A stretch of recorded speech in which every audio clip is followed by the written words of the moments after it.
We are live now. Today we learn pronoun. ये pronoun के हमने parts देख लिए थे. pronoun क्या था ये देख लिया था पिछली वीडियो में. pronoun के कितने टाइप्स थे, 9 टाइप्स के जो हमने डिस्कस किए थे.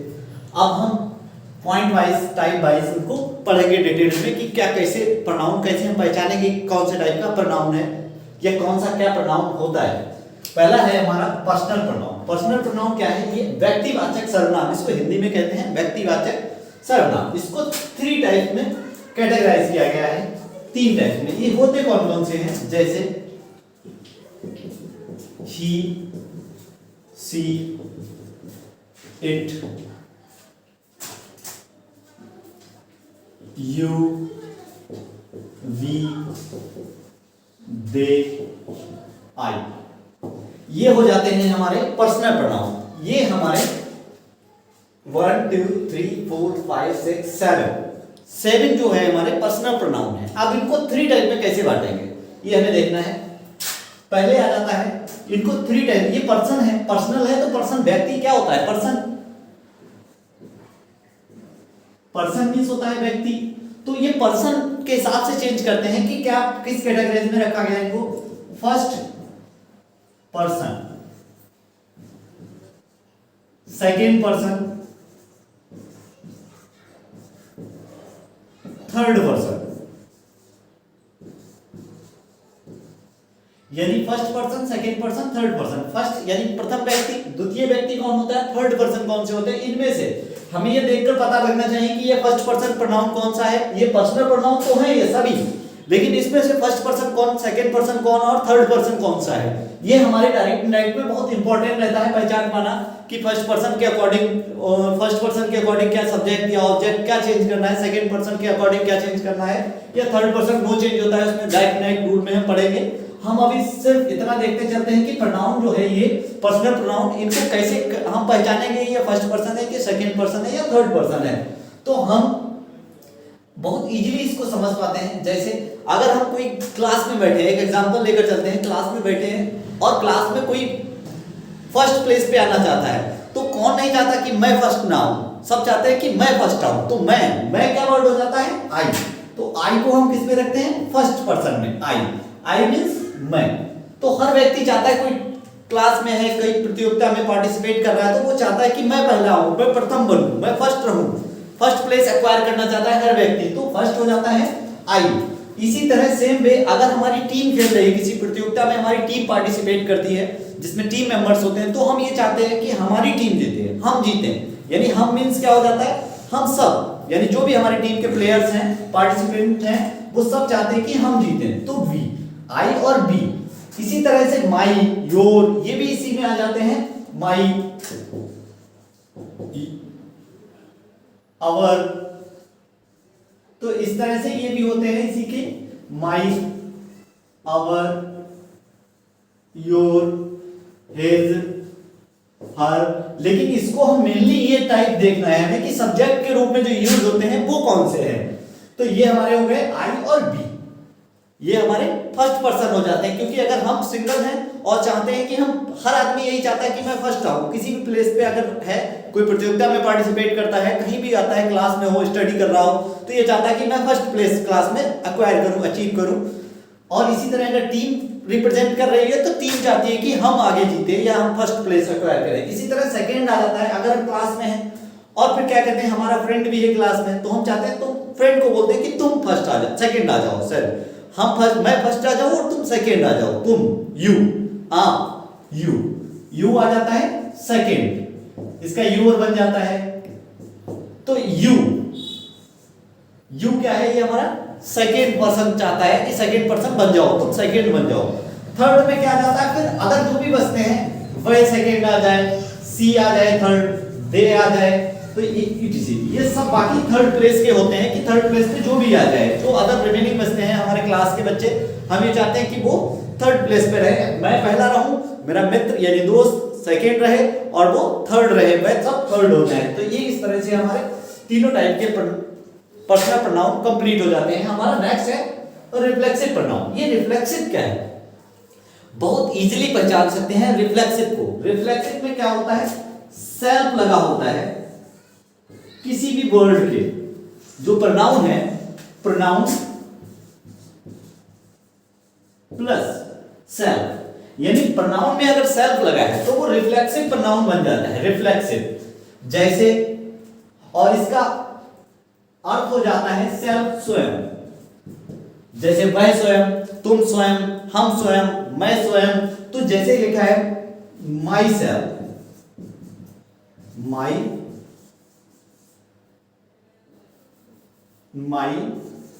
सेल्फ, माई सेल्फ हो जाता है, हिमसेल्फ हो जाता है, योर सेल्फ हो जाता है, इस तरह से कोई भी हो, माई सेल्फ, योर सेल्फ, तो ये सब क्या हो जाते हैं, रिफ्लेक्सिव हो जाते हैं। अब इसी की तरह हमारा नेक्स्ट थर्ड पॉइंट है, इसको नोट डाउन कर ले ताकि मेमोराइज कर ले। थर्ड पॉइंट है एम्पैथेटिक प्रोनाउन। एम्पैथेटिक क्या था, दृढ़ता सूचक। ये दृढ़ता क्या है, दृढ़, यानी हम दृढ़ निश्चय कर लेते हैं, डिसाइड कर लेते हैं कि मैं ये करूंगा। इसमें भी सेल्फ होता है, इसकी भी पहचान वही है, pronoun plus self, pronoun plus self, यानी प्रोनाउन वर्ड में सेल्फ लगा दिया जाता है। दृढ़ता सूचक जिस तरह से रिफ्लेक्सिव में था उसी तरह एम्पैथेटिक भी है, लेकिन इसमें थोड़ा सा डिफरेंस है, हमें पहचानने के लिए थोड़ा सा ध्यान देना होगा। सेंटेंस को देखकर हम पहचान सकते हैं इजीली। जैसे रिफ्लेक्सिव में क्या था और एम्पैथेटिक में क्या होता है, फर्क ये इतना है, जैसे लिखा होता है he does this work himself,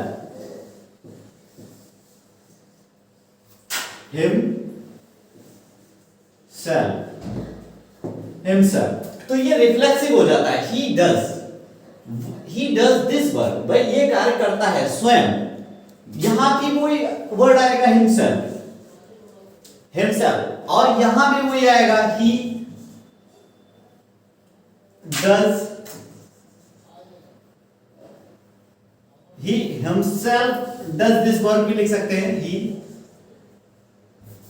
यहां लिख लो डज हिमसेल्फ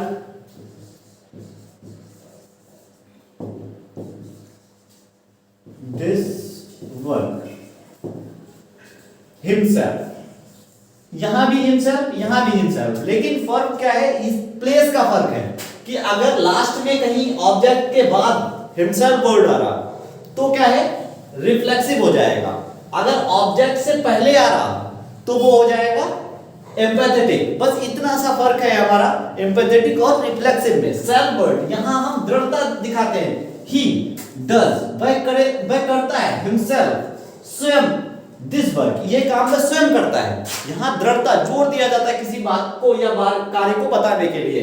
यहां क्या होता है, he does this work himself, वह काम स्वयं करता है। तो यहां सिंपली बता दिया जाता है रिफ्लेक्सिव में कि भाई ये काम स्वयं करता है, यहां जोर दिया जाता है एम्पैथेटिक में कि भाई ये काम स्वयं करता है, यह स्वयं करेगा। तो एम्पैथेटिक क्या हो जाता है, दृढ़ता, यानी इसमें जोर दिया जाता है, दबाव दिया जाता है। इस तरह हम इजीली समझ सकते हैं कि लास्ट में कहीं ऑब्जेक्ट के बाद दिया गया है सेल्फ वाला वर्ड, प्रोनाउन प्लस सेल्फ, तो रिफ्लेक्सिव हो जाएगा। ऑब्जेक्ट से पहले दिया है तो self plus pronoun plus self वाला वर्ड तो हमारा हो जाता है एम्पैथेटिक। आसानी से पहचान सकते हैं, एग्जाम में यही आता है कि ये कौन सा है, इसमें एम्पैथेटिक है या रिफ्लेक्सिव प्रोनाउन है, यही पूछा जाता है, इजीली पहचान सकते हैं। नेक्स्ट आ जाता है हमारा रेसिप्रोकल प्रोनाउन। रेसिप्रोकल क्या होता है, परस्परवाचक सर्वनाम। परस्पर के ये संबंध दिखाता है, दो प्रोनाउंस में संबंध दिखाता है। जैसे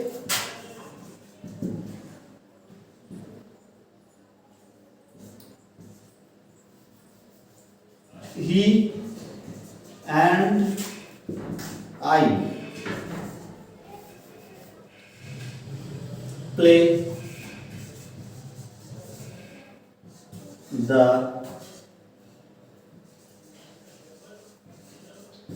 match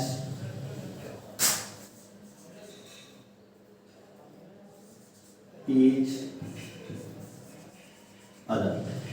He and I, वह और मैं, प्ले द मैच, मैच खेलते हैं, ईच अदर, एक दूसरे से, या बी सेकंड एग्जांपल हम देख लेते हैं, एग्जांपल नंबर 1। जैसे टू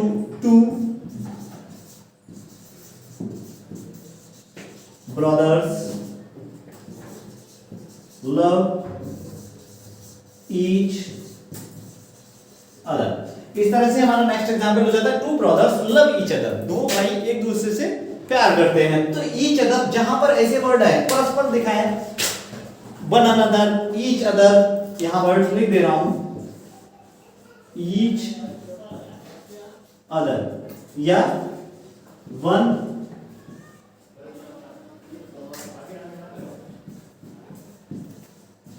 अदर, वन अनदर। इस तरह से कहीं पर कोई वर्ड दिखाते हैं वन अनदर या ईच अदर, तो क्या हो जाता है, हमारा रेसिप्रोकल प्रोनाउन हो जाता है। इसको इरेज कर लें ताकि नेक्स्ट लिखें हम। ये हमारा नंबर 5 है डेमोन्स्ट्रेटिव प्रोनाउन। ये डेमोन्स्ट्रेटिव क्या है, संकेतवाचक सर्वनाम। अब ये संकेतवाचक में डेमोन्स्ट्रेटिव में कौन से प्रोनाउन वर्ड्स आते हैं, पहले हमें ये देखना होगा। सबसे पहले हम ये लिख लेते हैं, सबसे पहले आता है दिस और दैट, दीज और दोस। ये 4 वर्ड्स, 4 शब्द हमें याद रखना है। दिस, दैट, दीज, दोस, ये कहीं भी दिखते हैं तो कौन से हो जाते हैं, डेमोन्स्ट्रेटिव प्रोनाउन। अब ये डेमोन्स्ट्रेटिव तो है, संकेत करते हैं किसी और। अब इनका यूज कैसे होता है, ये सिंगुलर और प्लूरल दो टाइप के लिए यूज होते हैं। पहला हो जाता है सिंगुलर, दूसरा हो जाता है प्लूरल। अब ये सिंगुलर और प्लूरल डेमोन्स्ट्रेटिव प्रोनाउन जो है, इसको 2 टाइप्स में यूज करेंगे, डिवाइड कर देंगे सिंगुलर और प्लूरल। सिंगुलर में हमारा आ जाता है नंबर 1 दिस, नंबर 2 पे आ जाता है दैट, दिस और दैट, यह और वह। प्लूरल के लिए आ जाता है दीज, दोस, यानी ये वो। ये 4 टाइप के हो जाते हैं, दिस, दैट, दीज, दोस। ये सिंगुलर के लिए यूज होते हैं, ये प्लूरल के लिए यूज होते हैं। कब आएंगे, ये पास की वस्तु या व्यक्ति के लिए। ये पास की वस्तु के लिए आ जाता है दिस सिंगुलर में, दूर की वस्तु के लिए, दूर की वस्तु या व्यक्ति के लिए क्या आ जाता है, दैट। इसी तरह सेम वे प्लूरल में आ जाता है पास की वस्तु के लिए दीज, वस्तु या व्यक्ति के लिए। दो जाता है दूर की वस्तु या व्यक्ति के लिए।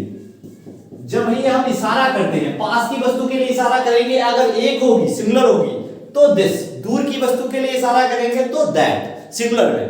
प्लूरल में आ जाएंगे, अगर पास की वस्तुएं हैं बहुत सारी होंगी प्लूरल होंगी तो दीज, बहुत सारी दूर वस्तुएं होंगी तो दोस। जैसे एग्जांपल्स देख लें, इजीली समझ सकते हैं। एज नंबर 1 दिस वाला देख लेते हैं, this is a kite, this is a kite, ये पतंग है। अगर पास में पतंग है और एक है सिंगुलर है तो क्या हो जाएगा, दिस। यहां लिखा है इसका दीज आर काइट्स। इजीली हम समझ जाएंगे कि पतंगे दूर हैं, उड़ रही हैं। दीज आर काइट्स, ये पतंगे हैं, पास में हैं और बहुत सारी हैं। सॉरी, अगर पास की वस्तुएं हैं और बहुत सारी हैं तो दीज। तो ये एक पतंग है पास में रखी है तो दीज, और दिस, और पास में बहुत सारी पतंगे रखी हैं तो दीज। दीज पास में बहुत सारी हैं तो दीज, पास में एक है तो दिस। अब दूर के लिए आ जाता है number 2 that is a kite. Kite को ये एग्जांपल बना लेते हैं, दैट इज अ काइट। अब यहां दूर उड़ रही है पतंग, दैट इज अ काइट। एक पतंग उड़ रही है, दैट इज अ काइट, वह पतंग है, दैट इज अ काइट। अब दूर बहुत सारी पतंगे उड़ रही हैं तो क्या हो जाएगा, those are kites, those are kites, these are kites, those are kites, यानी बहुत सारी पतंगे पास में हैं तो these are kites, बहुत सारी पतंगे दूर हैं तो those are kites। यहाँ इसी तरह सेम वे सिंगुलर में एक पतंग पास में है तो this is a kite, दूर है तो that is a kite। ये हम आसानी से समझ सकते हैं this और that और these those का यूज कहाँ करना है, किस तरह से यूज करना है। नेक्स्ट हमारा आ जाता है इंटेरोगेटिव प्रोनाउन। इंटेरोगेटिव प्रोनाउन में क्या है, प्रश्नवाचक। अब ये प्रश्नवाचक क्या है, इंटेरोगेटिव जैसे कि हमने सेंटेंस में भी पढ़ा है, क्वेश्चन वर्ड जो होते हैं QWs जिनको बोलते हैं क्वेश्चन वर्ड, उनको यूज करते हैं सामान्यतः, जैसे हु आ जाता है, विच आ जाता है। इस तरह से कोई वर्ड अगर प्रोनाउन की जगह पर यूज किए गए हैं तो वो हमारे इंटेरोगेटिव प्रोनाउन हो जाते हैं।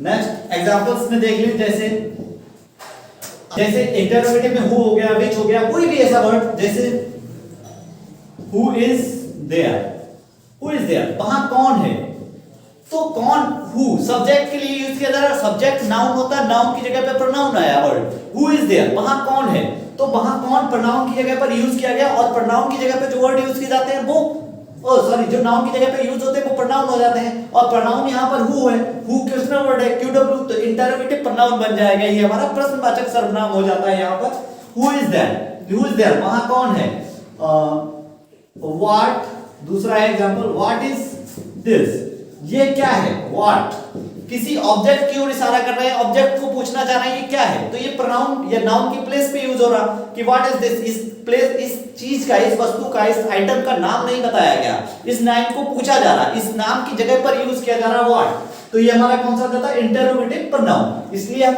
इसको आसानी से समझ सकते हैं कि क्या हो जाते हैं, कोई भी क्वेश्चन वर्ड है, हु है, व्हाट है, वेयर है, हुम है, विच है, तो ये कौन से हो जाते हैं सब, जैसे which is your favourite car, तुम्हारी फेवरेट कार कौन सी है, तो विच वर्ड हो जाता है इस तरह से। अब ये इंडेफिनिट क्या है, इंडेफिनिट, इंडेफिनिट, डेफिनिट निश्चित, इंडेफिनिट अनिश्चय, यानी कोई अनिश्चित बात हो वो हमारी इंडेफिनिट हो जाती है, जिसमें वर्ड्स आ जाते हैं फ्यू हो गया, सम हो गया, लिटिल हो गया, etc। इस तरह से बहुत सारे वर्ड हैं जो निश्चित नहीं है, अनिश्चित हैं, और उनको हम यूज करते हैं अनिश्चित वाचक इंडेफिनिट प्रोनाउन में। जैसे एग्जांपल्स में आ जाता है हमारा few students came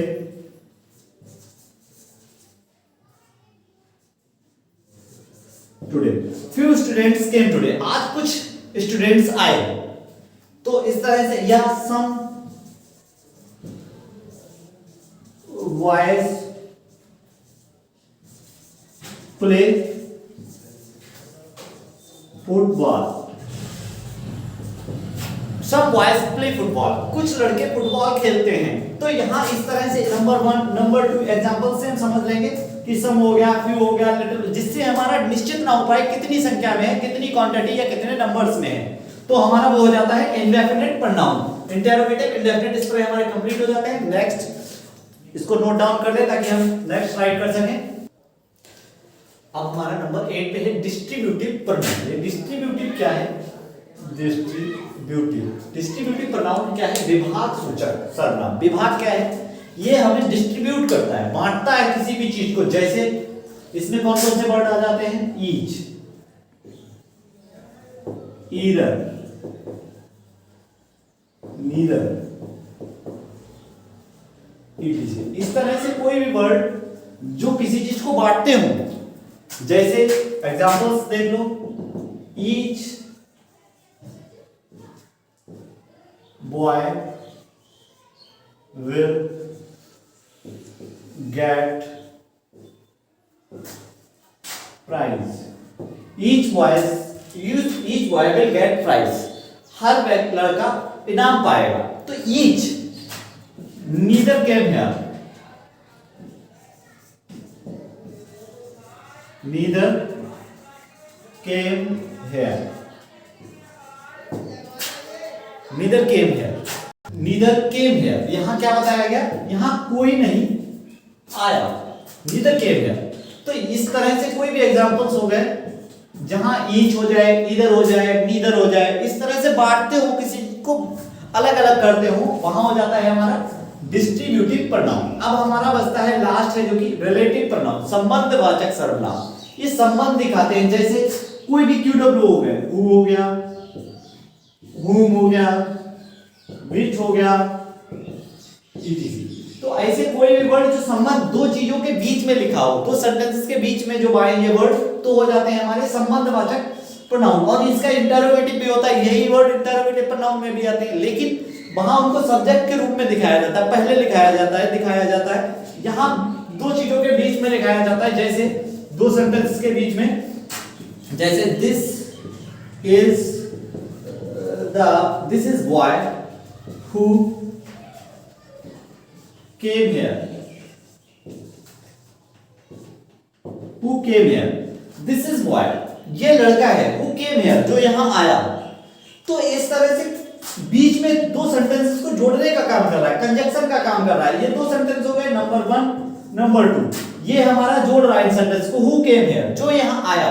अगर ये लिख दिया जाए who came here, यहां आया, तो सेंटेंस नहीं बना। who came here, तो ये इंटरोगेटिव प्रोनाउन में चला जाएगा who। और जब यहां दो सेंटेंस बना दिए, this is boy, ये लड़का है, who came here, जो यहां आया, तो यहां जब दो चीजों के बीच में, दो सेंटेंस के बीच में आ गया, तो ये बन गया संबंधवाचक। अगर खाली ये छुपा दिया जाए, ये इतना सेंटेंस लिखा हो, इस तरह से बना दिया जाए, तो ये हो जाता है हमारा इंटरोगेटिव प्रोनाउन। और यही अगर ये हटाकर यहां से क्वेश्चन वर्ड हटा दें और फुल स्टॉप लगाकर दो सेंटेंसेस को जोड़ दें, तो हो जाता है हमारा रिलेटिव प्रोनाउन। बहुत इजीली हम समझ सकते हैं। अगर पहले कहीं दिया है तो इंटरोगेटिव प्रोनाउन है वो, अगर कहीं दो सेंटेंसेस के बीच में दे रखा है तो रिलेटिव प्रोनाउन है। इस तरह से हमारे सारे प्रोनाउन के टाइप्स, 9 टाइप्स जो हमने बताए थे, वो कंप्लीट हो जाते हैं। आप आने वाली वीडियो में हम आपको एडजेक्टिव सीखेंगे और सिखाएंगे। और चैनल को सब्सक्राइब व वीडियो को लाइक करें। Thank you.